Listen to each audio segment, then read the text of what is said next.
En Radio Inter, todos los domingos de 4 a 5 de la tarde, tiene una cita con la historia con Pío Moa y con Javier García Isaac. Cita con la historia. Presenta Javier García Isaac.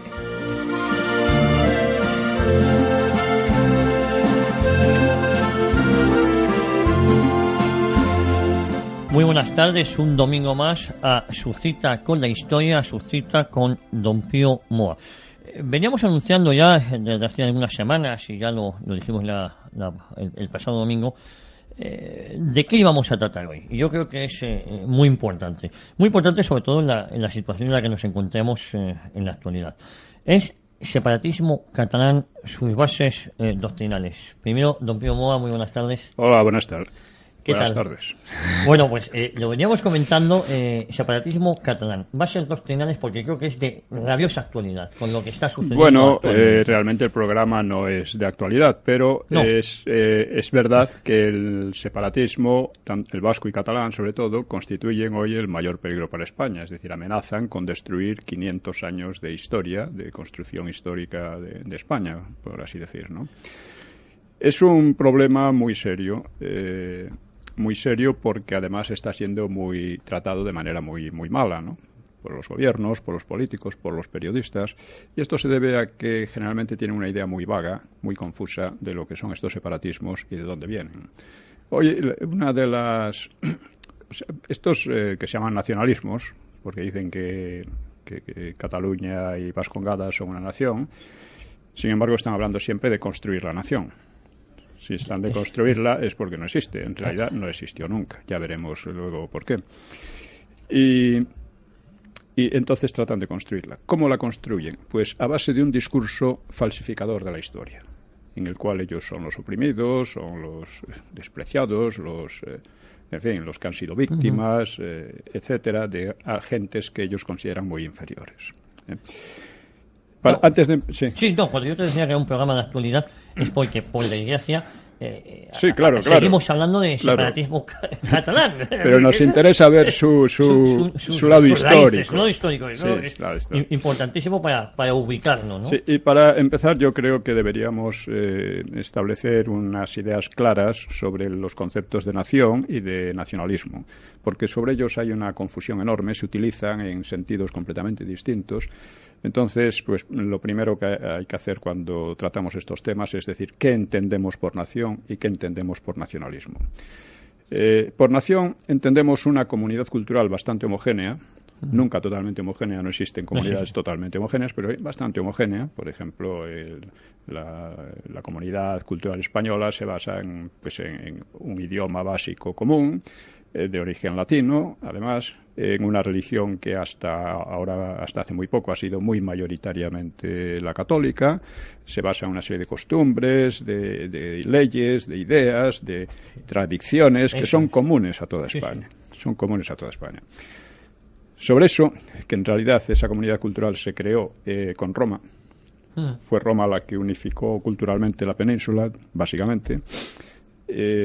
Sobre esa base se construyó un Estado a partir de Leovigildo, tiempo de los godos, pero a partir de Leovigildo. Entonces llamamos nación a una comunidad cultural bastante homogénea con un Estado propio. Esto es la única manera de evitar 40.000 discusiones inútiles sobre esto. En cambio, el nacionalismo es otra cosa distinta.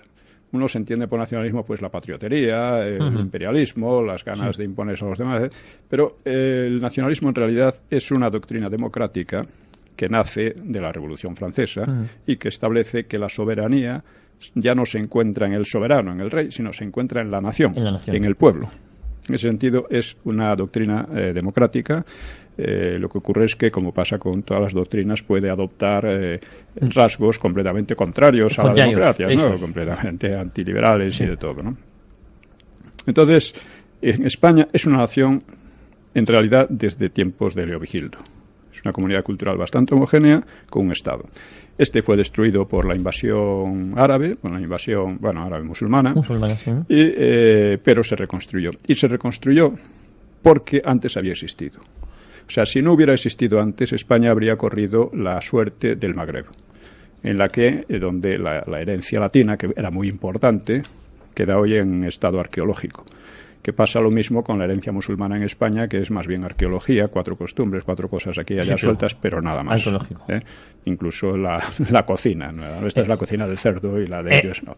Por poner un ejemplo. Pero fíjate, muy importante apuntar esto, es decir, muchas veces fijamos el nacimiento de España con los reyes católicos, y tú sostienes, y yo creo que también es así, que es mucho anterior. La España sí, data de los visigodos. Sin ellos no habría habido reconquista, y la reconquista lo que hace es culminar hasta cierto punto, porque queda la excepción de Portugal, culminar hasta cierto punto lo que había sido la nación española antes. En Portugal ya se ha creado una situación, es otra nación, eso ya no tiene vuelta de hoja, ¿no? Pero de momento es así. Entonces, el nacionalismo español nace con las Cortes de Cádiz, que son las que dicen que la soberanía está en la nación. Y no en ningún grupo, en ninguna persona, etcétera, ¿no? Esto nace, pero nace sobre la base de que la nación existía ya. Existía ya. Si no, no se entendería nada. Porque hay algunos que dicen que no, que la nación española aparece en 1812 con las Cortes de Cádiz, por la Constitución. Oiga, no, porque además, según eso, España seguiría sin existir, porque la Constitución esa nunca se aplicó. Nunca. Entonces, son de estas cosas extrañas que no se inventan gentes que creo que su objetivo es simplemente eliminar un poco la noción de España. Desinformar. Sí, en el sentido de atacar España, atacar las bases culturales, políticas e históricas de España, ¿no? Es una tendencia muy fuerte, sobre todo desde el 98. Ya hablaremos un poco de eso. Que es muy grave porque además quien hace estas afirmaciones supuestamente son historiadores o son gente de relativo peso, ¿no? No, y que además son absolutamente, digamos, totalitarios. O sea, en la universidad, en muchos sitios, está prohibido emplear el término reconquista.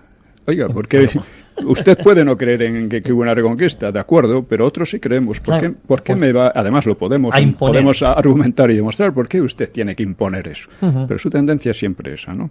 Y es una tendencia que se basa en la falsificación histórica. La falsificación histórica en España es uno de los más grandes problemas que hay. Y precisamente el discurso de los nacionalistas vascos y catalanes, sobre todo, se basa en una falsificación sistemática. Están degradando sus propios idiomas, están degradando el catalán a instrumento de falsificación de la historia sobre la base del odio a España. Que eso es lo que realmente están haciendo. Entonces, ¿por qué lo hacen? Lo hacen porque sus concepciones de base les llevan ahí. Son unas ideas que vamos a ver ahora que necesariamente generan esa distorsión. El verdadero fundador del nacionalismo catalán es Prat de la Riba, es decir, el fundador de un nacionalismo o separatismo operativo. Antes había habido unos cuantos personajes, ¿no? Pero que realmente no había cuajado en un movimiento real. Prat de la Riba, que era católico ferviente, pues expresaba el cimiento de su ideario, lo expresaba de esta manera. Dice, son grandes, totales, irreductibles las diferencias que separan a Castilla y Cataluña, Cataluña y Galicia, Andalucía y Vasconia. Las separa, por no buscar nada más, lo que más separa, lo que hace a los hombres extranjeros unos de otros, lo que, según decía San Agustín en los tiempos de la Gran Unidad Romana, nos hace preferir la compañía de un extranjero a la de nuestro perro, que al fin y al cabo más o menos nos entiende. Le separa la lengua. Eso es una de las cuestiones básicas. Si creyéramos a Prat de la Riba, nadie entendía el español común fuera de Castilla, si acaso en Andalucía o Canarias. Y un catalán debía preferir, de acuerdo con la nueva doctrina, la compañía de su perro a la de un castellano, un gallego o un vasco. Su visión histórica resalta cuando pone, por ejemplo, el gótico y el románico de nuestros monumentos a la Alhambra o la Giralda, como si a Cataluña le caracterizasen el gótico y el románico y al resto de España la tradición árabe.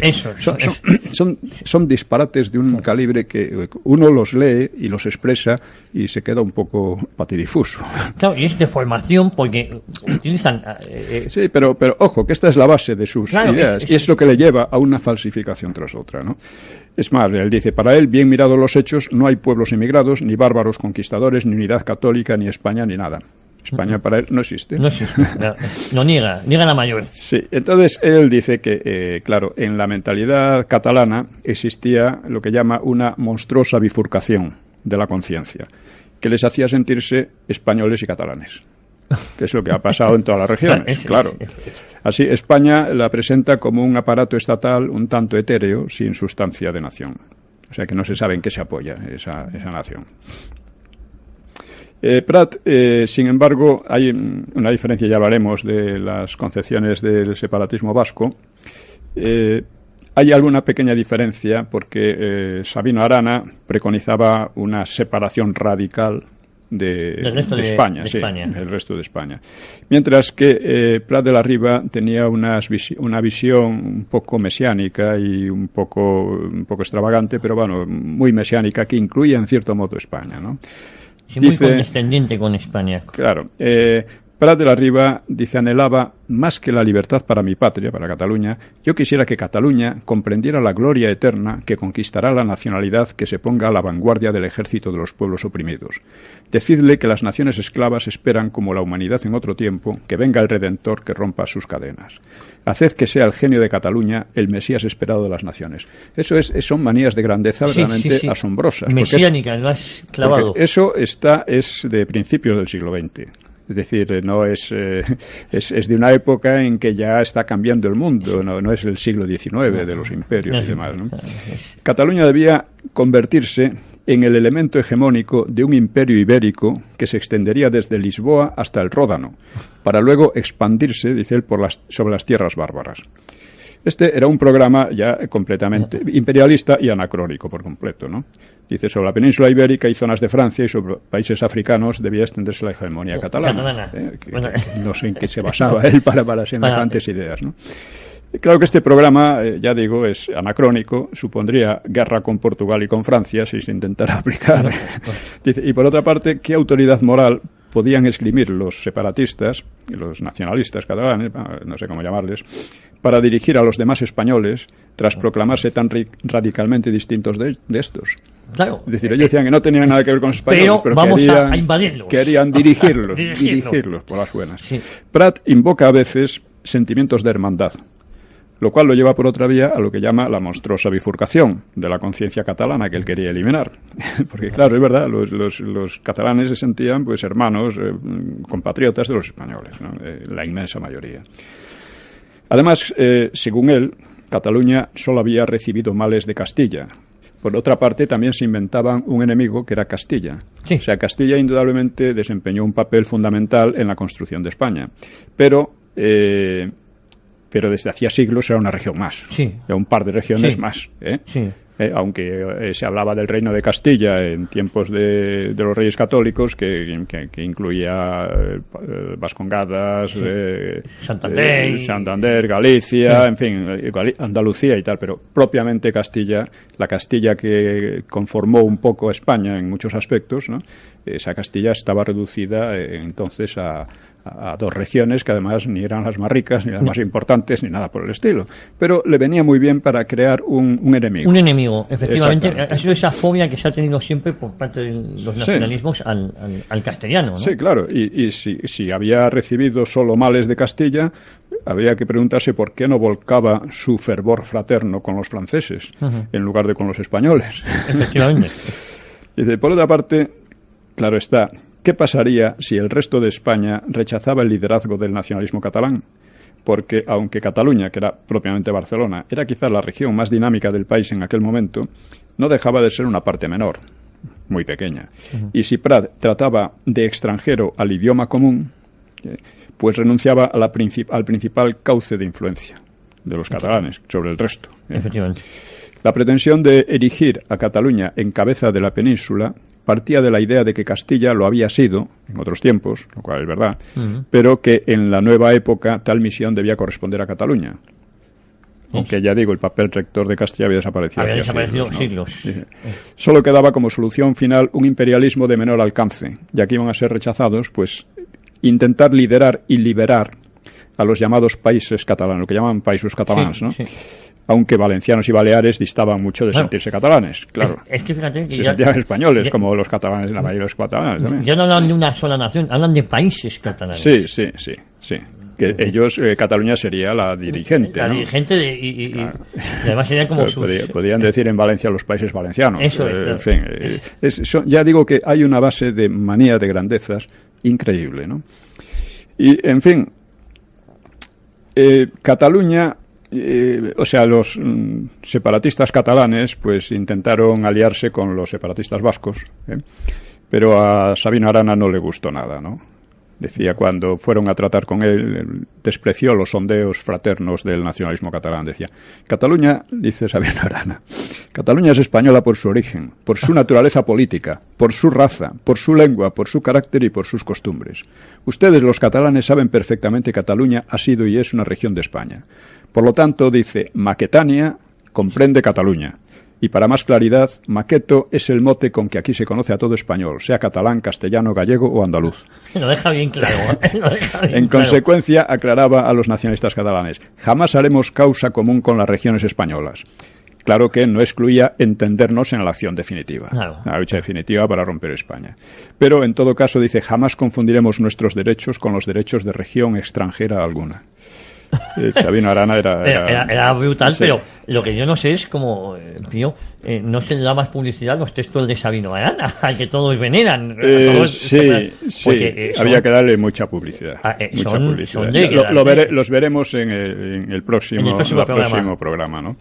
El nacionalismo catalán y el vasco eran muy de derechas inicialmente, ¿no? Se consideraban muy católicos y tal, pero en el nacionalismo catalán, el separatismo catalán propiamente, porque si dicen que Cataluña es una nación, quiere decir que debe aspirar a su propio Estado, por lo tanto debe aspirar a separarse. Por lo tanto, nacionalismo y separatismo van juntos de manera inevitable, en este caso, ¿no? En este caso.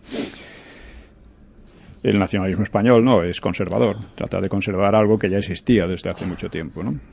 Con el tiempo, pero al nacionalismo catalán, al separatismo catalán, nacería una rama de izquierdas más radical y más separatista, ¿no?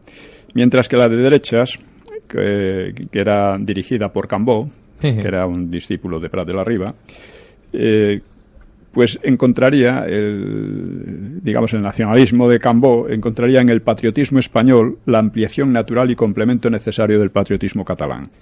Esto lo decían en 1934, porque veían que aquellos manejos, aquellas maniobras que estaban haciendo, estaban potenciando la revolución social y eso no lo querían de ninguna manera.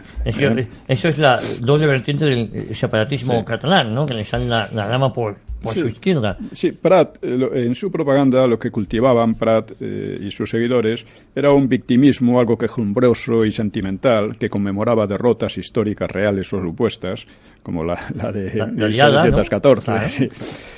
Junto con un sentimiento de superioridad ultrajada.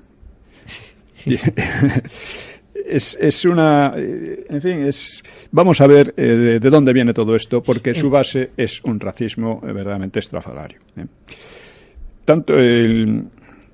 En tiempos recientes se ha negado que, así como el racismo de Sabino Arana es clarísimo, ¿no? En tiempos recientes se ha negado el racismo en el separatismo catalán, pero hay estudios de Francisco Caja, de Joan Luis Marfany, otros también, Barraicoa, es muy interesante el libro de Barraicoa, Historias ocultadas del nacionalismo catalán y otros. Dice, uno de los primeros teorizadores separatistas, Valentí Almirall, afirmaba que en la península vivían dos razas muy distintas, la pirenaica y la del centro-sur.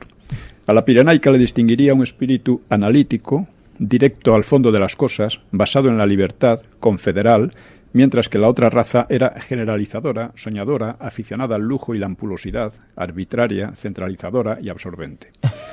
La unión con Castilla habría tenido un efecto fatal sobre el espíritu catalán, al que habría desnaturalizado.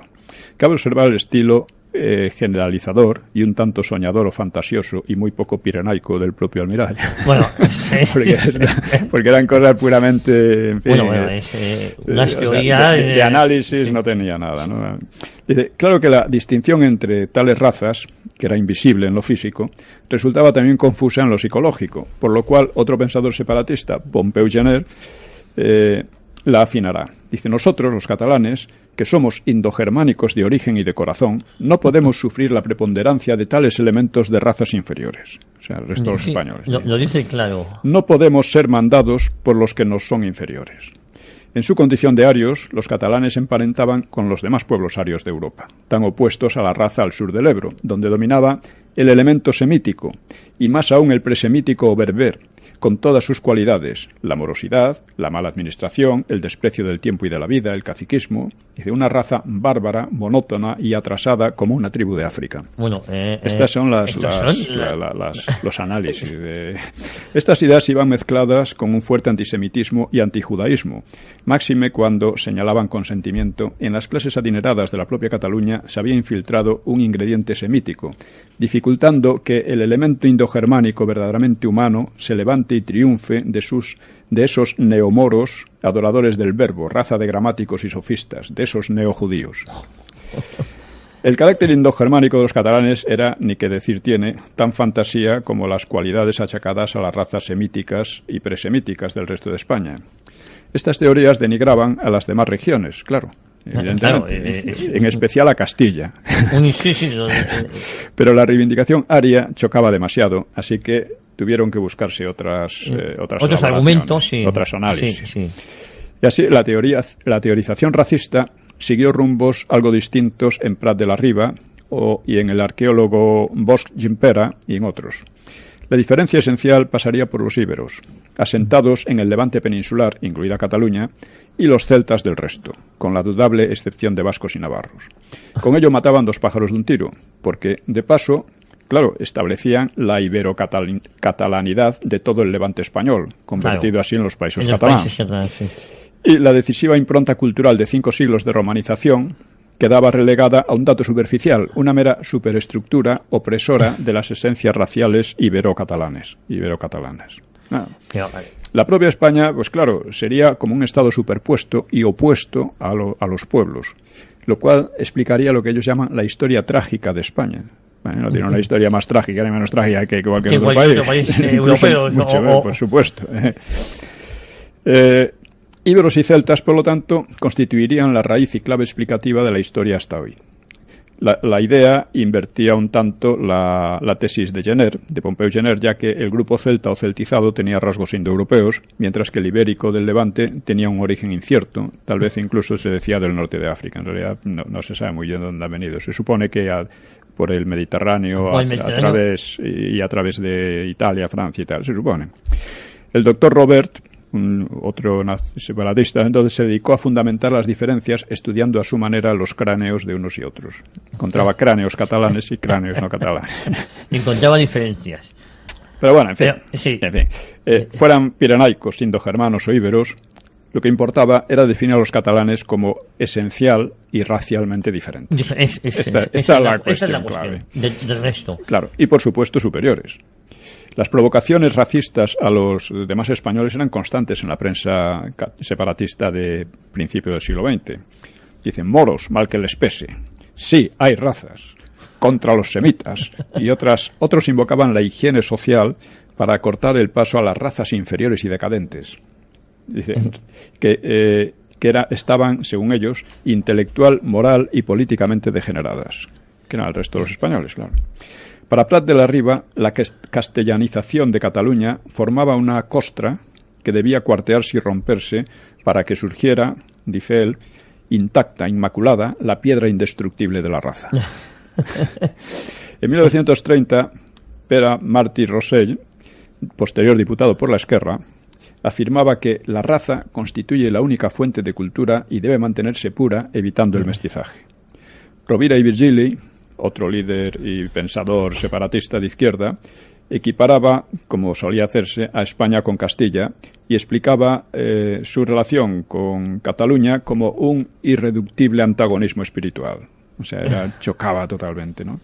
Hay que señalar que, por ejemplo, la dinámica económica catalana, la industrialización, etcétera, se había dado en gran medida gracias a un proteccionismo abusivo que le otorgaba Madrid, que le otorgaba Castilla, ¿no? Con la industria textil. Exactamente. Que claro, eso trajo muchos problemas porque la idea era que a partir de esos núcleos industriales se expandieran por el resto de España, etcétera, pero el proteccionismo impidió esta expansión. De hecho, hizo que otras regiones tuvieran que pagar caros unos tejidos que podían comprar más baratos y de mejor calidad en general, ¿no? Esta fue una de las causas también de la guerra de Cuba. Sí. Entonces...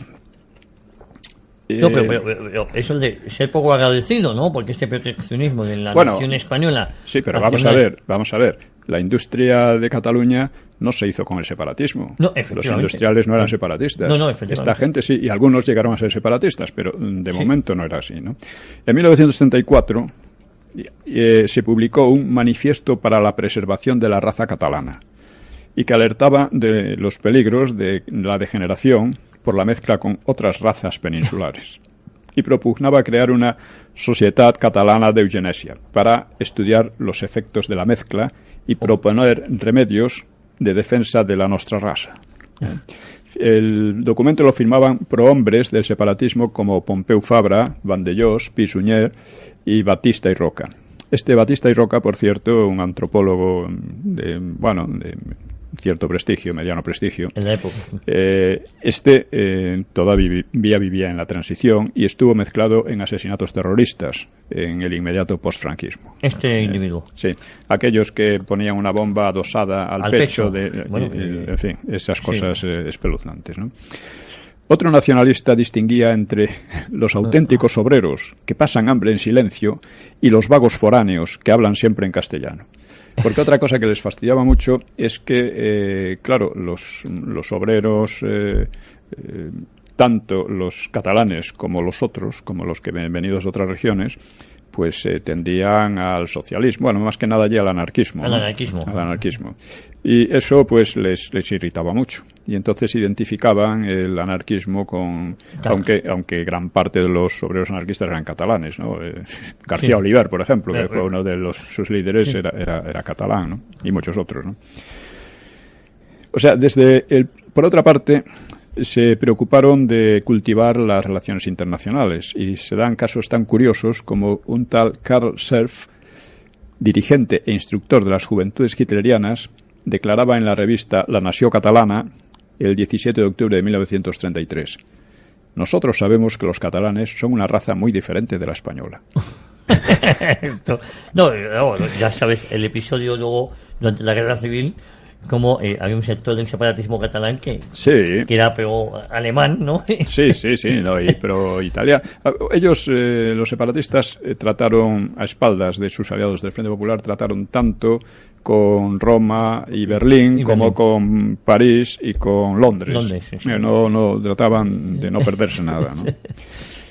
Bueno, el racismo hay que explicar un poco que entonces era una teoría muy extendida en toda Europa y en USA, en Estados Unidos, ¿no? A finales del siglo XIX, ¿no? Y atribuía a la raza la hegemonía técnica y cultural adquirida por los blancos europeos o de origen europeo, ¿no? En los últimos 3 o 4 siglos. Y dentro de los blancos se distinguió una raza superior, la indogermana o aria, que estaba asentada en el centro-norte de Europa y en USA y países colonizados por estos, ¿no?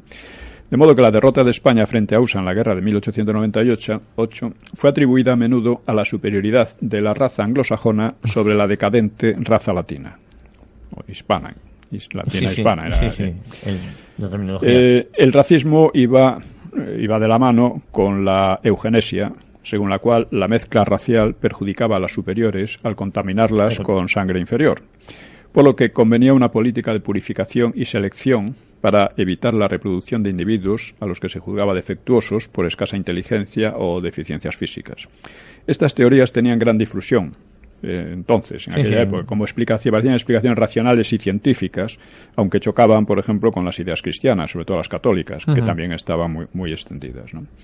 En España el racismo, pues, tuvo cierta aceptación, pese a que en su viejo imperio el mestizaje había sido masivo, ¿no?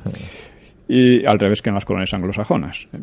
Así, la fiesta de la hispanidad, el 12 de octubre, fue llamada Día de la Raza, a partir de Argentina, porque allí el racismo era más fuerte.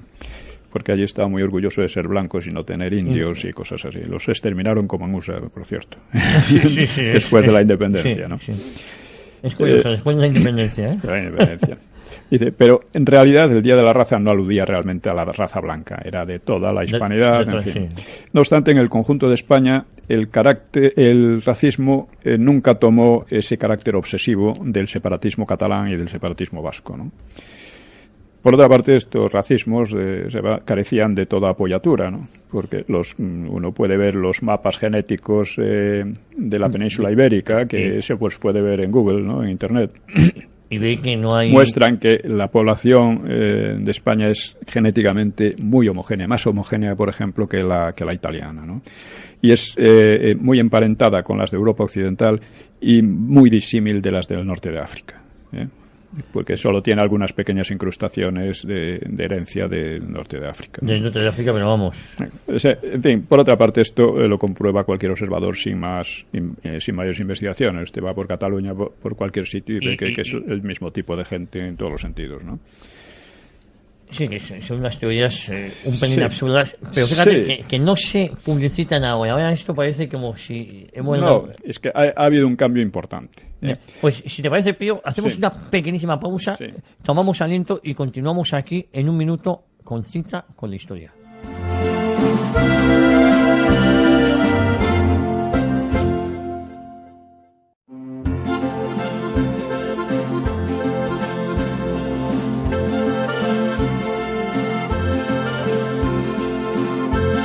Pues continuamos con este apasionante programa con don Pío Moa en Cita con la Historia, y recordar que estamos hablando sobre el separatismo catalán y sus bases doctrinales, Pío. Nos habíamos quedado en el racismo, ¿no? Sí, estamos hablando de este racismo que también se mostraba contra los inmigrantes de otras regiones a los que se consideraba inferiores y a los que se temía, por otra parte, ¿no? Porque decían que estaba causando un mestizaje y haciendo impura la raza catalana, ¿no? Por otra parte, la industrialización, que era anterior al separatismo y no le debía nada a ¿no? La mayoría de los empresarios era consciente de su relación con el mercado español y como para dejarse tentar por estos racismos de pandereta, sus productos, ¿no? Además. Claro. Como sabemos, ¿no? El racismo alcanzó su culminación en la Alemania nacionalsocialista. Y después de su devastadora experiencia, pues claro, resultaba muy embarazoso para estos separatismos seguir hablando de razas con aquella desenvoltura anterior. Y procuraron olvidar su discurso anterior, olvidarlo. Las viejas expansiones racistas, que antes eran tan libres, ¿no? Tan espontáneas, pues debieron reprimirse y dar paso a otras consignas como los hechos diferenciales, nacionalidades históricas, la exaltación de la lengua regional, la diferenciación por la riqueza, los apellidos y todas estas cosas. Es que cambiaron el concepto de racismo, de razas inferiores, que era la española. En el fondo seguía. Pero con otra terminología. Pero con otra terminología y de otra manera. Porque, claro, sin esa pretensión de ser superiores, el separatismo pierde mucho fuelle. Claro, empiezas a decir, bueno, es que el apellido más corriente en toda Cataluña es el mismo que en casi toda España, que es García. Sí. Que es un apellido, según dicen, de origen vasco, no lo sé. Pero es un ejemplo, ¿no? Y luego Pérez, Martínez, etcétera, ¿no? Pero las formulaciones de Prat de la Riba, y como las de Arana, ¿no? Son la base identificatoria de estos nacionalismos. Sin esa base, realmente, aunque la disimulen, no tienen base, no pueden desarrollarse bien, ¿no? Hoy el sustrato racista, que inconfesado, se vuelve obvio, por ejemplo, en la cuestión de los apellidos. En todas las provincias, tanto vascongadas como allí, como dije, los apellidos más corrientes, con diferencia, son los mismos que en el resto del país, ¿no? García, López, Pérez, etcétera, ¿no? Comentábamos ayer que había más de 1.300.000 personas que se apellidan García. Sí. Que es una barbaridad. Sí, no, en todas las provincias menos en 2 o 3, en 4 o 5, ¿no? Pero que otros son a lo mejor Pérez o Martínez. Eso o es, así, luego están los Fernández, los López, sí. Lo comentábamos. Sin embargo, los apellidos más comunes, estos, apenas tienen representación en las direcciones de los partidos separatistas. Esto se ve tanto en Vascongadas. Sabino Arana decía: aún hay necios que se ríen de la distinción que hacemos de los apellidos. El apellido es el sello de la raza. Si un apellido es euskérico, euskeriano es el que lo lleva. Si es maqueto, maqueto es su poseedor. Hay mezcladas numerosas familias vizcaínas con maquetas. Habría que establecer, en caso de independencia, distinción entre originarios y mestizos, tanto respecto a los derechos como a los lugares en que pudieran avecindarse. Pero esto, claro, es el mismo ejemplo más disimulado en el nacionalismo catalán, ¿no? Claro, desde la transición, al llegar a la transición, el separatismo era muy débil en Cataluña y también en las Vascongadas, ¿no? Y era inconveniente ostentar abiertamente el racismo, y el hecho de que la hispanofobia contaba con pocos seguidores, pues por eso el separatismo ha buscado ganar votos también entre la población originaria de otras regiones, porque si no veían que se quedaban muy aislados. Así, Cataluña, dicen ellos, y Euskadi habrían acogido paternalmente a los inmigrantes, dándoles el pan que se les negaba en España. Que dicen en España. Este es el argumento que dan. La realidad había sido la contraria, pues el separatismo siempre había obsequiado a los obreros de fuera con su máxima aversión y desprecio, ¿no?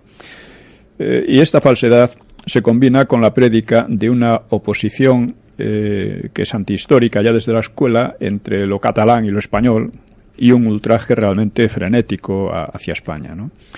Ahora admiten el movimiento separatista pues a personas de otro origen regional, aunque las tratan siempre como simple masa de maniobra política, y las consideran, sin decirlo, como una mancha o defecto por los apellidos corrientes en toda España, ¿no? Y así encontramos hoy a algunos exaltados separatistas en gentes procedentes de otras regiones, y muchos incluso han deformado sus nombres y apellidos hasta extremos obviamente infantiles, ¿no? Para asimilarlos o para hacerlos dignos, para hacerlos dignos de la raza superior. En definitiva, aunque eso no se dice así, pero es así. Ese es el objetivo. Federico Jiménez dos Santos decía como de repente, al llegar a la transición, le decían que firmara Frederic y cosas por el estilo, ¿no? Sí. Eso se ha hecho y mucha gente lo hace. Y bueno, hay el caso también, esto ya es muy viejo, el caso curioso del hermano de Sabino Arana, que era todavía más racista que él, y que se casó, creo que de penalti, con una criada de Huesca, que se llamaba Egués Hernández. Entonces le vasquizó sus apellidos en Eguaraz Hernandorén. Por cierto, que Egués era un apellido vasco y él no se dio cuenta. Dice, por si acaso voy a ponerlo más. Sí, pero digo que pese al disimulo, ¿no? El racismo se sigue expresando de mil formas, ¿no? A veces mezclada con esas manías de grandeza que tienen un fondo infantil. Por citar algunas frases que se oyen ahora, dice: a mí siempre me ha dado asco ser español, como espero que a todo el mundo. Esto lo decía Albert Pla, un cantautor. Dice: la corrupción en Cataluña es una consecuencia de su españolización en las últimas décadas. Dice Salvador Cardús, ojo, exdecano de Ciencias Políticas de la Universidad Autónoma de Barcelona. O sea, no es un mindundi cualquiera el que suelta estas barbaridades. Es decir, la culpa de la corrupción endogámica que llevan en los últimos... Sí. Un director de Tele3, TV3, Joan Oliver, dice: los españoles son españoles y son chorizos por el hecho de ser españoles. No, es muy democrática la expresión y muy pensada, muy racial. Muy racial. Tony Albla, que es un actor habitual en TV3, dice: yo a España la defino como el prostíbulo más grande del mundo. Dice otro, Alfons López Tena, un diputado autonómico, dice: la España democrática se basa en el principio de robar a los catalanes. Aquí tienes una escritora que se llama Isabel Clara Simó. Dice: seremos la cuarta potencia europea y Europa estará orgullosa de tener por fin un Estado civilizado en el sur del continente. Estos son los que crean opinión, son los creadores de opinión, y que casi nunca reciben la respuesta adecuada, porque las autoridades nacionales han protegido el separatismo desde la transición. Es un caso único en la historia. No, es verdad, porque en la transición se protege y se fomenta un nacionalismo que, como bien has dicho antes, era inexistente. O era mínimo. Era mínimo, ¿no? Dice un tal Eric Bertrand, que se dedicaba a denunciar a los que rotulaban en castellano. Dice: si faltan hospitales y escuelas es por culpa de España. Una tal Carmelen Marchante, que es comentarista de la prensa rosa, decía: Madrid huele a catetez. Muy preparada está Carmelen. Dice un actor Joel Joan, dice: España es la aberración más grande de Europa Central, Oriental y del Este. Oriental y del Este, o sea, SIC. Sí. Aquel tiparraco, Pepe Rubianes, ¿no? Que decía que se cagaba en España y no sé, y luego salió todo el mundo, bueno, hasta Carmen Chacón. Apoyándola. Iba a ser la futura secretaria general del Partido Socialista. Atacan estas historias de Cataluña está dando de comer a media Extremadura. Ni los perros más feroces muerden la mano del que les da de comer. Es la mentalidad que han creado. Cataluña está alimentando a los demás que la están parasitando, ¿no? Y que la están robando, ¿no? Son cosas demenciales, pero cuajan. O sea, el nazismo siguió exactamente la misma técnica. Un narcisismo desbocado, nosotros somos superiores, y un victimismo, pero nos tratan mal, nos han traicionado, nos han hecho esto, lo otro y de más allá. Es exactamente la misma técnica que tiene mucho efecto, sobre todo en la gente más atrasada, ¿no? Sí, porque a mí lo preocupante de esto, Pío, corrígeme, es que hay una serie de personas medianamente preparadas, como aquí hemos hablado de rectores de la Facultad de Ciencias Políticas, que manipulan a una masa ignorante, por decirlo de alguna manera, que quieren que sigan en esa ignorancia para manipular. No, es que yo creo que se lo creen en gran medida, ¿no? Se lo creen porque tú terminas creyéndotelo. Todavía peor, que se acaben creyendo. Entonces, fíjate, Javier Sala y Martín, que es un economista muy conocido, dice: Cataluña es el país más competitivo del mundo, más que Suiza, porque nosotros tenemos mar. O sea, esto es una cosa absurda que solo se le ocurre a un chiflado, pero dice. También tiene. Dice otro amenaza, un tal Josep Barba, promotor de Solidaritat Catalana, Solidaridad Catalana para la Independencia, dice: si finalmente se ponen muy pesados, lo que llaman los españoles, o sea, el resto, dice, llamaremos a Europa y bombardearán Madrid. O sea, es toda una mezcla de narcisismo infantil, y ganas de sentirse víctimas, ¿no? Hace poco un amigo mío estuvo dando una conferencia allí en Tarragona y le criticaron que había mencionado mucho a España y empezaron a quejarse: es que en España se nos ha despreciado mucho, no nos quieren, nos tratan muy mal. Cosas que ellos se crean, pero es verdad que los separatistas, de manera deliberada, están siempre denigrando a España con el objetivo de crear una reacción igual. Hay mucho necio aquí que no confunde a los separatistas con los catalanes y ataca a los catalanes de la misma manera. Eso es una cosa que mis abuelos son catalanes, con lo cual mis raíces por parte de madre las tengo allí.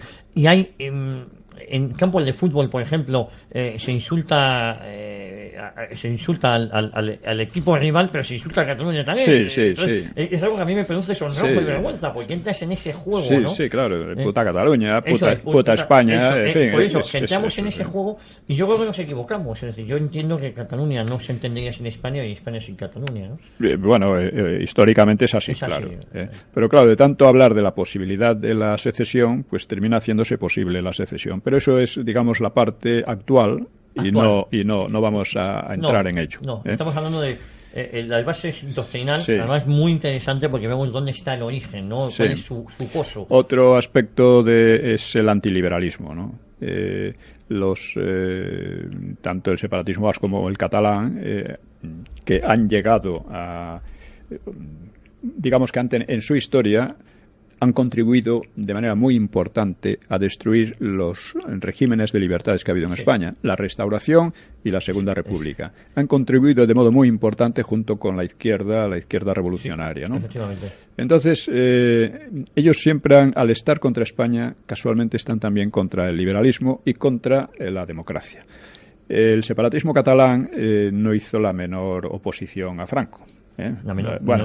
Cosas puramente testimoniales y sin verdadera trascendencia. Bueno, que Serrat no quisiera cantar en catalán. Cosas de esas. Cosas de esas. No, que Serrat tampoco se decía separatista, pero vamos. Tampoco, pero vamos. Pujol, por ejemplo, armando un escándalo en el Liceu, en una época, ¿no? Que le costó un tiempo en prisión, no me acuerdo cuánto. Sí, que de eso ha vivido mucho tiempo, de estirar ese tiempo en prisión. Sí, y también de banca catalana. Sí, por eso digo que eso le ha permitido luego... El caso es que realmente la oposición a Franco, ya que ellos la alaban tanto, ¿no?, como democrática, que nunca lo fue, la oposición a Franco la llevaron allí precisamente los inmigrantes, la llevaron sobre todo los comunistas, comisiones obreras, un poquillo los anarquistas y tal. Los separatistas, su oposición consistía en ir a ver pornografía en Perpiñán. Realmente es una cosa curiosa, pero no, la oposición real no existió. Llega la democracia, que no les debe nada a los separatistas catalanes, pero ellos son los grandes beneficiarios y los que mejor la aprovechan. Bueno, la aprovechan contra la Constitución, que se votó más en Cataluña que en Madrid, la aprovechan contra la Constitución, que nunca ha regido allí, porque siempre han pisoteado la ley. En fin, ellos siempre han ido más. Entonces, además han conseguido crear una situación de control de los medios de masas que es tremenda, es control. ¿Cómo cambia el nombre? Exactamente, desde la vanguardia hasta quiero decir, de la control a través de subvenciones, de imposición de personajes, de directores, etcétera. Todo esto está controladísimo. Yo te puedo decir que en una ocasión de una conferencia en la Universidad de Barcelona, que fue poco después de que agredieran a Sabater y a otras personas que estuvieron por allí, a Vidal Cuadras también, y a mí no me agredieron, porque debieron darse cuenta de que eso les perjudicaba por el eco que tenía en todo el país, ¿no? No me agredieron, pero los que lo organizaban mandaron como 2 o 3 veces la convocatoria a toda la prensa y todas las radios de allí. Ni uno solo lo dio. Ni uno solo lo dio. Y luego en la universidad misma pusieron carteles que desaparecían casi inmediatamente. Es que se jugaban las subvenciones. Entonces, no, es que es una dictadura de hecho. Sí. Es una dictadura de hecho. Sí. Yo he comentado en varias ocasiones que es un régimen lo que ha instaurado en Cataluña en los últimos años. Sí, ¿no? es un régimen. Claro, eso lo han podido hacer gracias a la colaboración de Madrid. Sí. Bueno, es una cosa curiosa, pero porque si en Madrid aplicaran la ley, eso no habría sido posible. No sé si recordarás en tiempo de la transición cómo se repone a Josep Tarradellas como presidente de la Generalidad en honor de multitudes y es el propio gobierno de la nación quien permite. Sí, pero Tarradellas bastante más moderado. Era un tío muy razonable. Era una persona muy razonable. Muy razonable, porque, digo el hecho. Bueno, pero eso podía ser normal, ¿no? Bien, eso podía ser normal. Es decir, Tarradellas había sido un personaje muy exaltado durante la guerra, pero en el exilio había recapacitado mucho. La mayoría de los exiliados no recapacitaron nada, no aprendieron nada de la experiencia, pero Tarradellas sí. Sí, Tarradellas a cada uno lo suyo. Tarradellas vino diciendo que había que fortalecer España, que había que hacer de España un gran país, que eso de los países catalanes era un cuento, etcétera. Sí. Era claro, ¿no? Pero fue desbancado por Pujol, claro. En fin, si queréis voy a hablar brevemente. Sí, nos quedan 8 minutitos. 8 minutos. Pues hablaré brevemente de otros separatismos porque otro tema es interesante, pero que no podemos tratar aquí, es por qué los separatismos cundieron bastante en Cataluña y en Vascongadas, y en cambio no en otros sitios que podían haber surgido, como en Valencia Baleares o cualquiera otro, ¿no? Dice... surgieron otros separatismos, pero no llegaron a cuajar mucho o poco, ¿no? Por ejemplo, el separatismo gallego o el andaluz. Y eso fue como efecto de la crisis del 98. En el 98 fue un golpe moral tremendo que conmocionó a toda la sociedad y sacó sobre todo una especie de ataque generalizado a España, Sí, entonces, a la historia de España. Pero eso lo vemos no solo en los separatistas, eso está en Ortega y Gasset, en Costa, en los regeneraciones, en Azaña. Para ellos toda la historia de España era una historia enferma, que ellos decían que había que cambiar, había que regenerar, una historia absurda, enferma, anormal. Le llamaban así con estos términos, ¿no? Y negaban todas las cosas importantes que había hecho España, ¿no? Eso, Menéndez Pelayo, claro, estaba horrorizado. Dice, estos gárrulos sofistas, les llamaba, están tratando de destruir todo lo que España ha hecho de grande y que ha dado significación a España. Claro, y que están destruyendo pues la posibilidad de que España se regenere realmente, ¿no? Porque no se puede regenerar sobre la nada. Es decir, el golpe viene a ser el punto de partida de estos nacionalismos, es el 98, la crisis del 98, ese pesimismo que lo inundó todo. Sí, antes existía, pero eran 4 chiflados, como lo explica Cambó. Eran 4 intelectuales por ahí en pueblos y tal, que a la gente los tenía por chiflados y nada más, ¿no?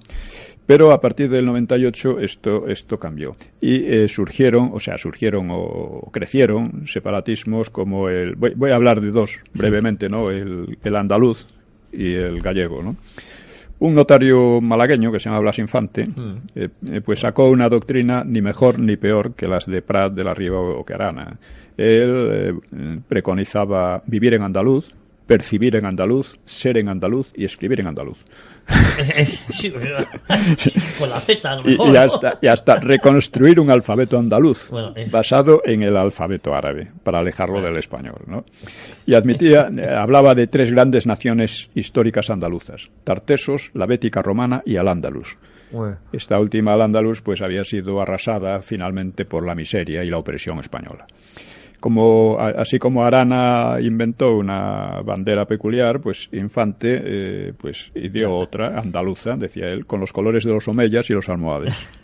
La verde y blanca. Claro, sí, y con las burlas y críticas dice, ¿qué gobierno? ¿Qué país? Creo que ya lo mencionamos, pero conviene repetir esto porque vale la pena decir. Llegar a sentir alarma por el flamear de una bandera de inocentes colores blanco y verde. Le hemos quitado el negro como el duelo después de las batallas y el rojo como el carmín de nuestros sables y todavía se inquietan. O sea, estos personajes eran así, ¿eh? Él creía que al-Ándalus designaba Andalucía, que no es así, ¿no? Al-Ándalus era toda la parte de la península en poder musulmán, ¿no?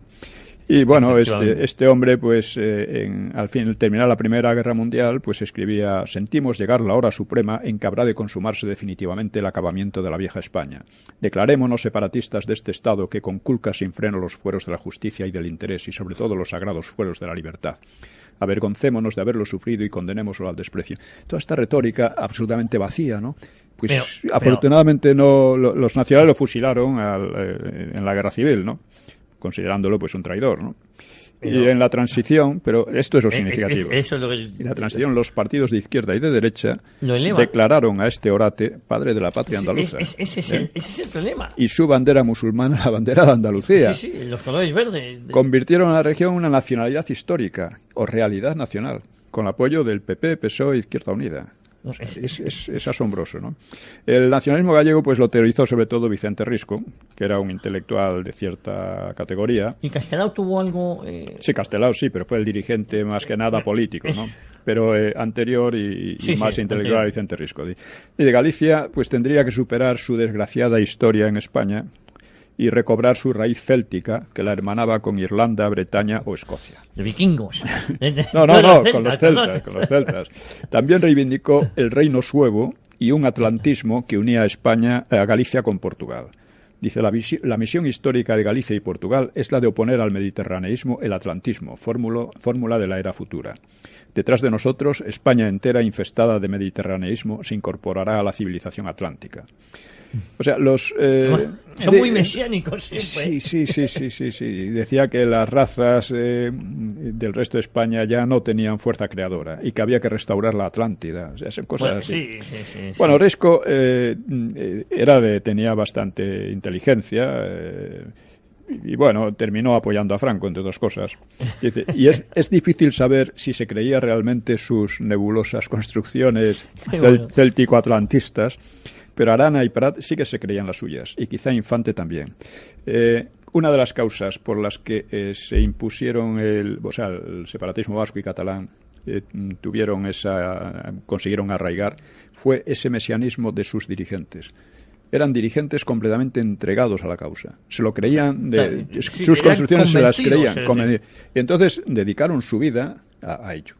Mientras que ni Vicente Risco, ni Blas Infante tampoco, no, realmente era una cosa más bien pintoresca, pues probablemente no acababan de creerse lo que ellos decían. No. Pero estos llegaron a autoconvencerse de que ellos eran una raza superior, de que había que acabar con España, etcétera. Estaban perseguidos por España. Estaban perseguidos por España. Importa señalar que tanto Prat de la Riba como Sabino Arana se consideraban católicos fervientes. Esto a veces se olvida, ¿no?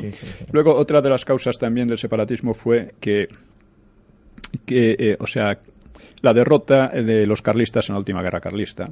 Esto que hizo que algunos carlistas empezaron a considerar que el resto de España no era verdaderamente católica, que no respetaba la tradición, que era liberal, mientras que en Cataluña y las Vascongadas, que los carlistas habían tenido en las dos mucha fuerza, representaban la tradición y el catolicismo, y por consiguiente había que alejarse un poco de ellos. Mucho carlista evolucionó en el mal sentido, o involucionó, no sé cuál sería la palabra. Bueno, no fueron muchos, pero un sector sí. Un sector. Un sector sí.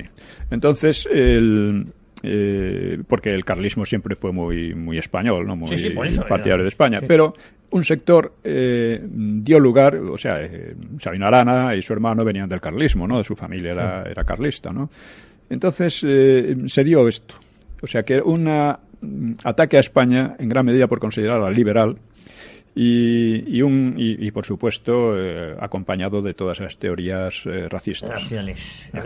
Que fíjate, ahora mismo ya en el siglo XXI una de las cosas del referéndum catalán es que quieren dar el voto a los inmigrantes islámicos o árabes, perdón, ¿no? Sí. Fíjate cómo ha cambiado esto, ¿no? Su odio al resto de los españoles es tan grande que prefieren a los islámicos. Es una cosa increíble. Además, que lo tratan de considerar como una demostración de que ellos no son racistas, ¿no? Son racistas hacia el resto de los españoles. Eso es.